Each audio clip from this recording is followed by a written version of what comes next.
And so if someone says, you're not like everyone else, then you can just reframe that as like, I am exceptional. And that's not a bad thing. There's a teacher and he's got 2 classes that he teaches. And one class, he says, the only assignment for this whole semester is that you come back with a perfect clay pot. That's it. That's the assignment.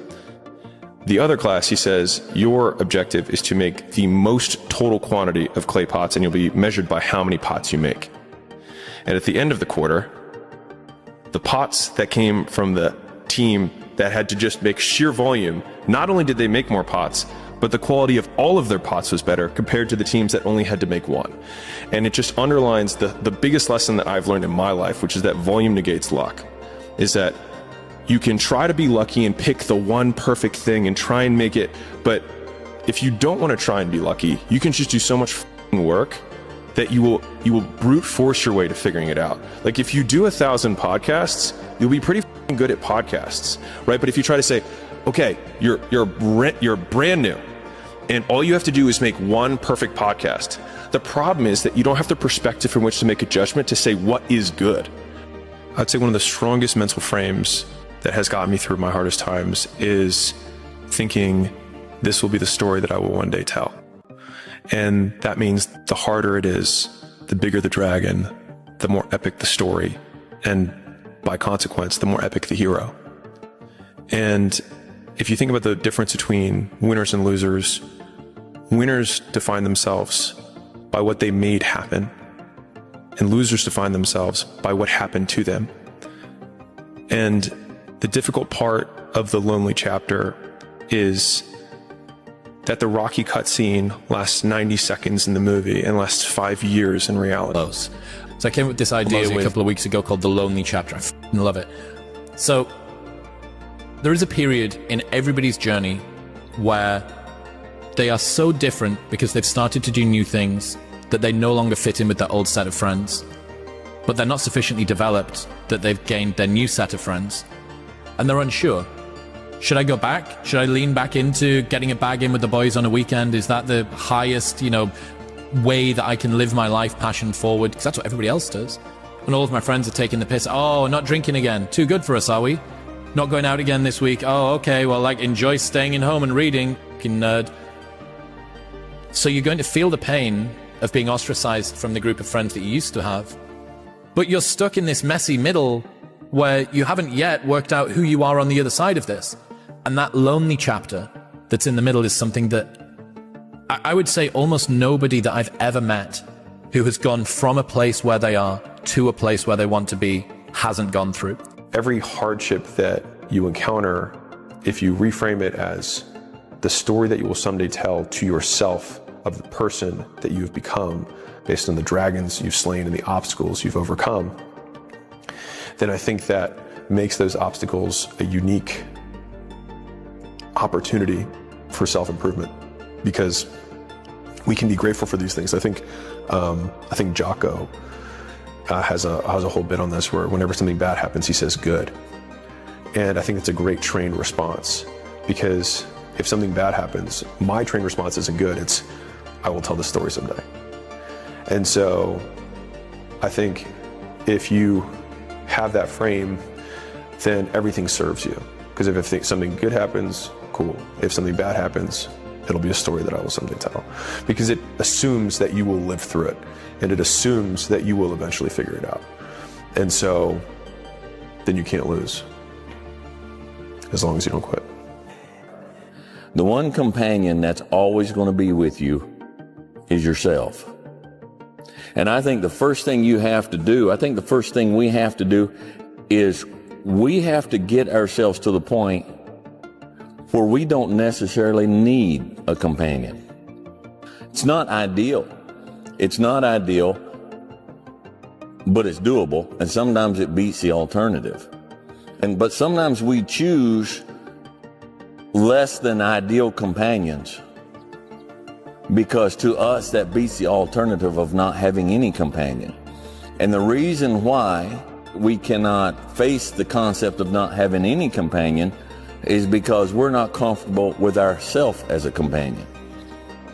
Sometimes in life when everything's going great for you and you don't know good from bad, you need to experience a little rain sometimes so you can enjoy the sunshine again.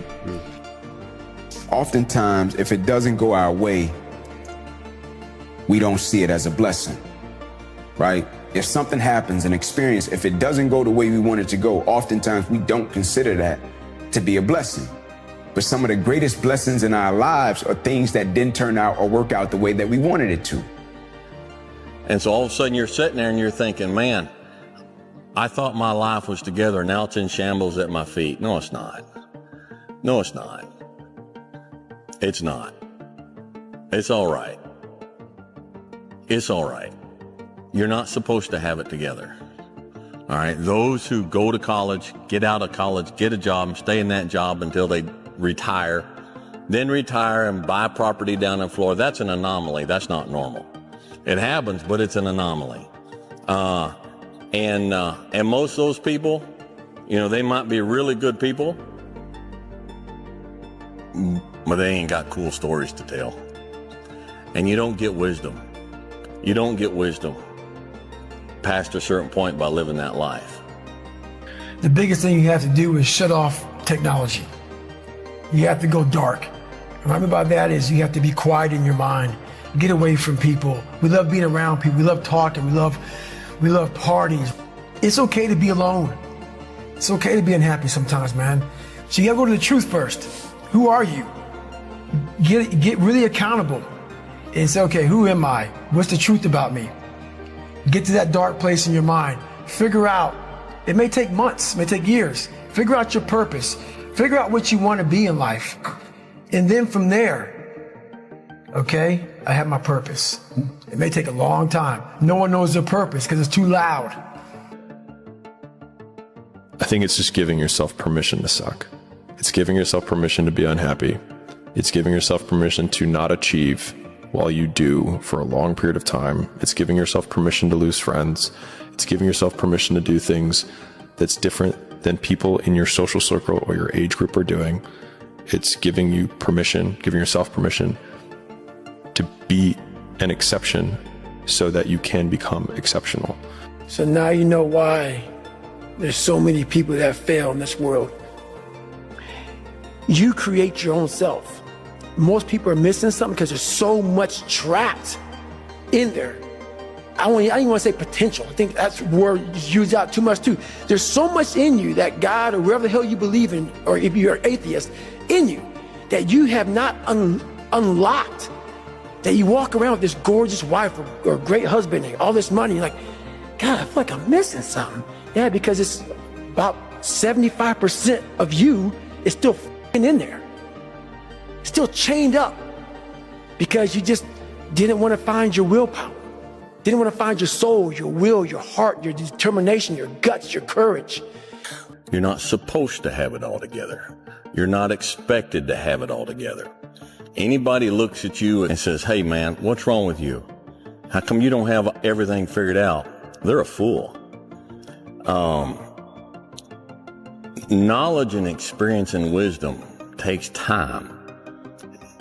Wisdom comes from experience, and experience takes time. The more experience you have, the more you learn from that experience, the wiser you can get. If you haven't lived long enough to have a broad enough portfolio of experience, then you can't expect to have knowledge and wisdom. If you had to create a human, what would you put them through to make them tough? It probably wouldn't be a really chill life. Yeah. What would you put them through to make them patient? You probably wouldn't give them things immediately. And so it's like we want these traits, but each of the traits has a price tag attached to it. It's just like, do you want to pay the price tag to get the thing? And so I think if people reframed the period of life that they're going through as the price that they're paying out of their wallet, but the wallet is their time, it's the seconds of life that they're trading for it, then I think more people will be willing to make the trade. Because at least when I look at myself, like when I'm 80 something years old and I'm looking back on my life, I want to have these traits. But in order to have those traits, I know I have to go through these things. And I think for me, that's given me a lot of comfort in hard times. When you come out of the storm, you won't be the same person that walked into it. That's what the storm is all about. When you can't control what's happening to you, control how you respond to it. That's where your power is. At some point, everything's going to go south on you. Everything's going to go south, and you're going to say, this is it. This is how I end. Now you can either accept that or you can get to work. That's all it is. You just begin.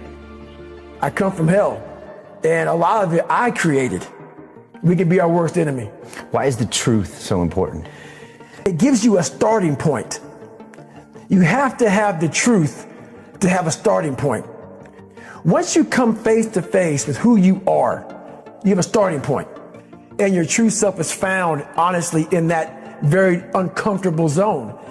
We all look for toughness. We all want it, but we look for it in a comfortable environment.